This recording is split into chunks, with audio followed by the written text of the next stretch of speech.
Brought to you by Palvi Agrico. आता शेतीसाठी जे काही लागणार ते घरपोच मिळणार, तेही मोबाईलच्या एका क्लिकवर.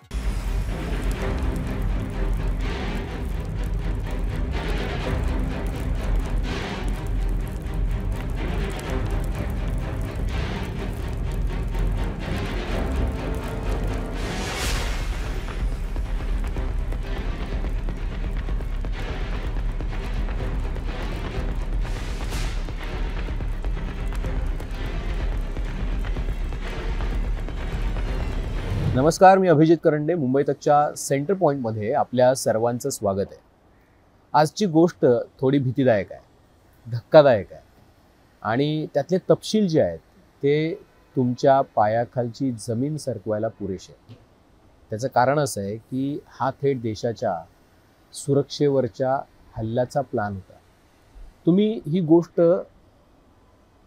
थोडी संयमानं ऐका, कारण याच्यामध्ये 2 डॉक्टर्स आहेत, एक महिला डॉक्टर आहे, याच्यामध्ये 2 राज्य आहेत आणि त्या राज्यांमधून मोठ्या प्रमाणावरती आलेल्या स्फोटकांची ही गोष्ट आहे. झालं काय होतं तर हरियाणा आणि जम्मू काश्मीर पोलिसांनी फरीदाबादमध्ये एक जॉईंट ऑपरेशन केलं. फरीदाबाद पासून अवघ्या काही किलोमीटर अंतरावरती दौज नावाचं गाव आहे. त्या गावामधल्या एका भाड्याच्या खोलीमध्ये पोलिसांनी छापा टाकला आणि त्या छाप्यामध्ये मोठ्या प्रमाणावरती शस्त्रास्त्र आणि स्फोटकं सापडली. किती होती तर ऐका. एक असॉल्ट रायफल, 3 मॅगझिन्स, 83 जिवंत काडतुसं, पिस्तूल आणि 8 राऊंड्स, 2 रिकामी काडतुसं, 2 additional magazines, 12 सुटकेसेस, 20 टायमर्स, 4 batteries, walkie talkie, remotes आणि 5 किलो हेवी मेटल्स. आता हे कमी होतं की म्हणून की काय, अमोनियम नायट्रेट सारखा जवळपास 250 किलोहून अधिकचा पदार्थ सुद्धा तिथं सापडला आहे. आता हे सगळं ऐकून किंवा बघून तुम्हाला असं वाटेल ही काय एखाद्या युद्धाची तयारी चालू होती की काय, आणि त्यामुळंच हा सगळा प्रकार उघडकीस सुद्धा आला. विशेष म्हणजे याच्यामध्ये इन्व्हॉल्वमेंट कोणाची सापडली कल्पना आहे तुम्हाला? MBBS MD असलेल्या 2 डॉक्टरांची, एका महिला डॉक्टरची. आणि त्यांची इन्व्हॉल्वमेंट सापडल्यानंतरच खऱ्या अर्थानं जम्मू काश्मीर आणि हरियाणा पोलीस जे आहेत ते खडबडून जागे झाले. आता हे नेमकं प्रकरण काय आहे आणि हा सगळा एपिसोड नेमका घडलाय कसा हे समजून घेण्यासाठी हा व्हिडिओ जो आहे तो शेवटपर्यंत बघा. थोडा संयम ठेवून बघा, कारण गोष्ट फार इंटरेस्टिंग. काही दिवसांपूर्वी म्हणजे ऑक्टोबर महिन्यामध्ये श्रीनगरमध्ये आपल्याकडे जी बॅन दहशतवादी संघटना आहे जैश-ए मोहम्मद, त्याचे पोस्टर्स चिटकवलेले दिसले. कुठे होते तर सार्वजनिक ठिकाणी, बाजारांच्या ठिकाणी किंवा अशा ठिकाणी की जिथं लोकांची सहज ये जा होते. आता श्रीनगरसारख्या ठिकाणी जर तुम्ही कधी गेला असाल तर तुमच्या लक्षात येईल की तिथं पावलावरती एकतर पोलीस असतात, लष्कराचे लोक असतात किंवा CRPF असतात. आता इतकी हेवी सुरक्षा असलेल्या ठिकाणी अशा पद्धतीचे पोस्टर्स कोणी चिटकवले, तेही जैश-ए मोहम्मदला सपोर्ट करणारे पोस्टर्स. तर त्यामुळे याचा शोध सुरू झाला आणि शोध सुरू झाल्यानंतर पोलिसांनी, जम्मू काश्मीर पोलिसांनी मग CCTV कॅमेरे तपासले, शेकडो CCTV कॅमेरे श्रीनगरमधले तपासले, प्रत्यक्षदर्शींशी बातचीत केली, त्या ठिकाणी असलेल्या डिजिटल फुटप्रिंट्स तपासल्या, त्या वेळेला त्या भागामध्ये कोण कोण येऊन गेले, त्यांचे टॉवर्स म्हणजे लोकेशन्सला त्या कोण होतं, तर ती मोबाईल नंबर कुठले कुठले त्या लोकेशन्सला होते ते तपासलं. आणि या सगळ्यामध्ये एक नाव समोर आलं, ते होते एका डॉक्टरचं, डॉक्टर आदिल अहमद राथेर. आता या डॉक्टरला शोधता शोधता जम्मू काश्मीर पोलीस पोहोचले उत्तर प्रदेशातल्या सहारणपूरला. तारीख होती 27 ऑक्टोबर. 27 ऑक्टोबरला डॉक्टर आदिल नेहमीप्रमाणे त्यांचं काम करत होते आणि अचानकपणे जम्मू काश्मीर पोलीस त्यांच्या दारावरती धडकले. त्यांना जबर धक्का बसला आणि त्यांच्या लक्षातही आलं की आता हे सगळं पितळ जे आहे ते उघडं पडणार आहे. पोलिसांनी त्यांची कसून चौकशी केली. सुरुवातीला हा पठ्ठ्या काहीच बोलायला तयार नव्हता, पण ज्याला पोलिसांनी आपला खाक्या दाखवला त्यावेळेला त्याच्या तोंडून अजून एक नाव निघालं. ते नाव होतं मुझम्मिल शकील, डॉक्टर मुझम्मिल शकील. पण त्याआधी म्हणजे डॉक्टर आदिल अहमद राथेरचा सगळा इतिहास भूगोल पोलिसांनी जम्मू काश्मीर पोलिसांनी खंगाळून काढला. तो सहारनपूरमध्ये रुजू होण्याआधी म्हणजे सहारनपूरच्या गव्हर्नमेंट मेडिकल कॉलेजमध्ये रुजू होण्याआधी अनंतनागच्या जे काश्मीरमध्ये श्रीनगरपासून मला असं वाटतं 1.5 तास अंतरावरती आहे त्या अनंतनागमध्ये गव्हर्नमेंट मेडिकल कॉलेजमध्ये काम करत होता सिनियर डॉक्टर म्हणून. आणि गेल्या ऑक्टोबरपर्यंत तो तिथंच काम करायचा, जम्मूमध्येच राहायचा, तिथंच काम करायचा. आणि मग पोलिसांच्या लक्षात आलं की याचा बेस जो आहे तो जम्मू काश्मीर आहे. मग पोलिसांनी अनंतनागमधलं त्याचं हॉस्पिटल, त्याचं लॉकर, त्याचं घर, तो जिथं जिथं राहायचा ते सगळ्याची झाडाझडती सुरू केली. आणि जे समोर आलं ते अत्यंत धक्कादायक होतं. कारण अनंतनागच्या मेडिकल कॉलेजच्या डॉक्टर आदिलच्या लॉकरमधून थेट AK-47 समोर आली.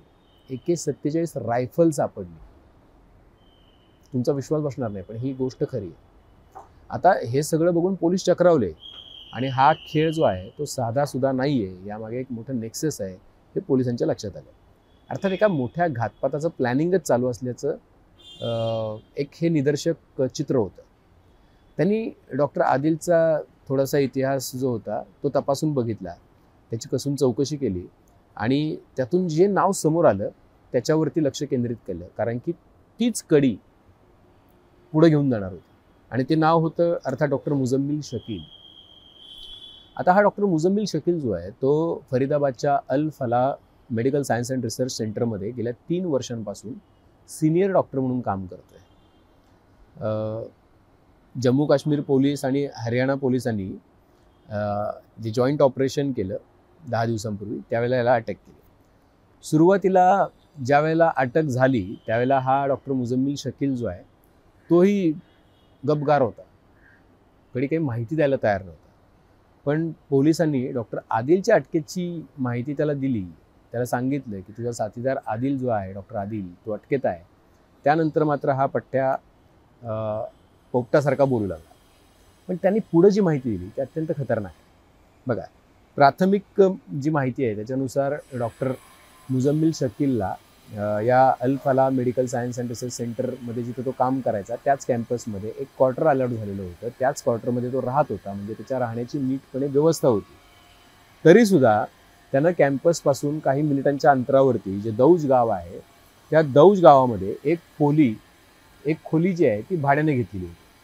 आणि ज्यावेळेला ही माहिती समोर आली त्यावेळेला जम्मू काश्मीर पोलिसांनी फरीदाबाद पोलिसांनी सोबत घेतलं आणि ते त्या दौज गावामध्ये गेले.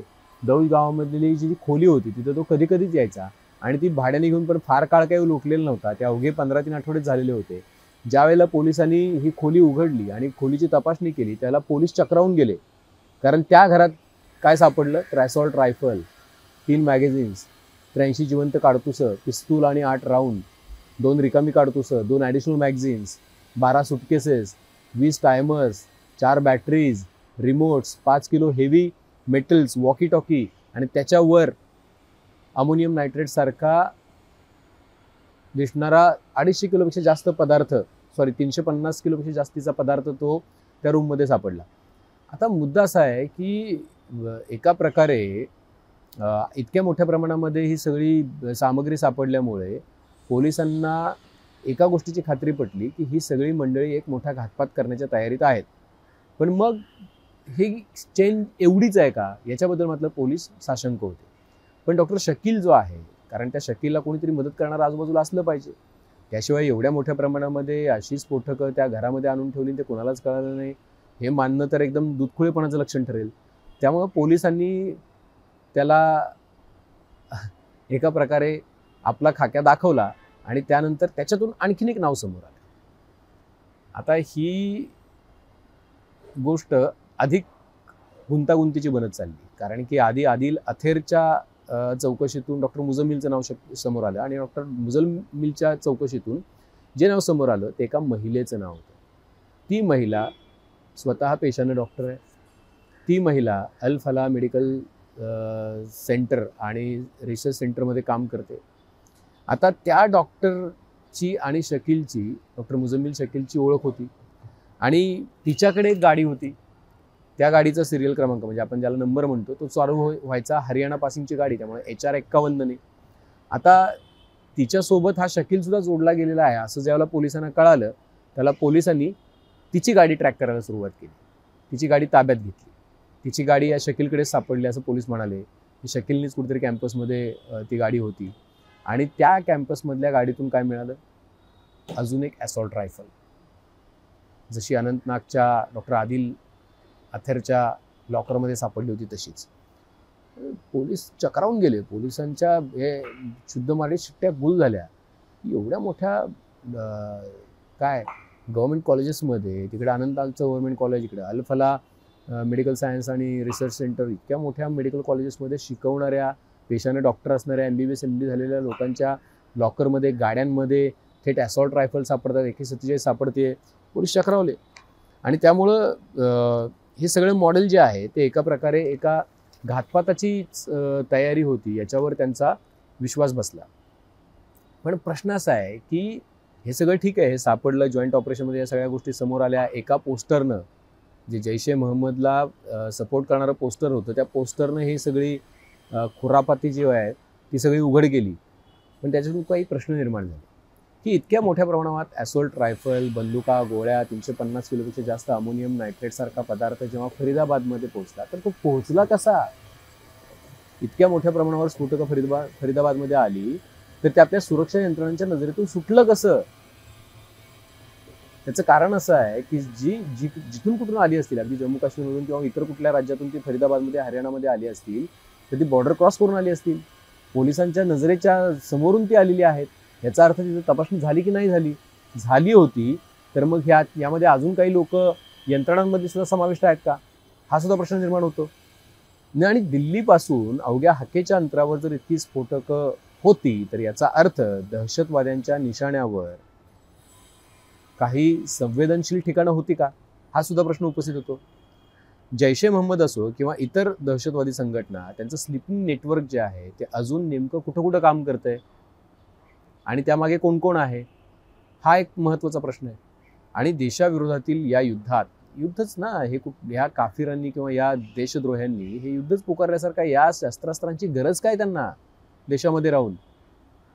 तुमचं काम पेशंटना ठीक करण्याचं असताना तुम्ही इतक्या मोठ्या प्रमाणामध्ये शस्त्रास्त्र ज्या वेळेला जमा करताय, त्यावेळेला हे जे काही काफिर आहेत किंवा देशविरोधक लोक आहेत त्यांना आणखीन कोण मदत करतंय, यामध्ये अजून कोण कोण सामील आहे, हा सुद्धा प्रश्न निर्माण होतो.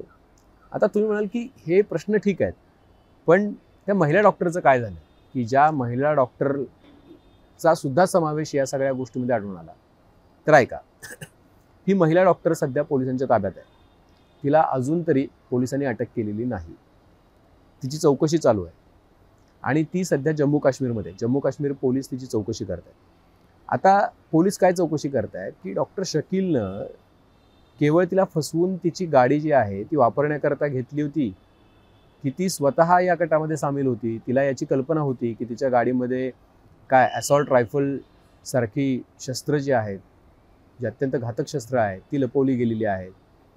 आणि त्यामुळं पोलीस सध्या कुठल्याही निष्कर्षाप्रत या महिलेबद्दल पोहोचलेले नाहीत आणि म्हणूनच पोलिसांनी तिचं नावसुद्धा उघड केलेलं नाही.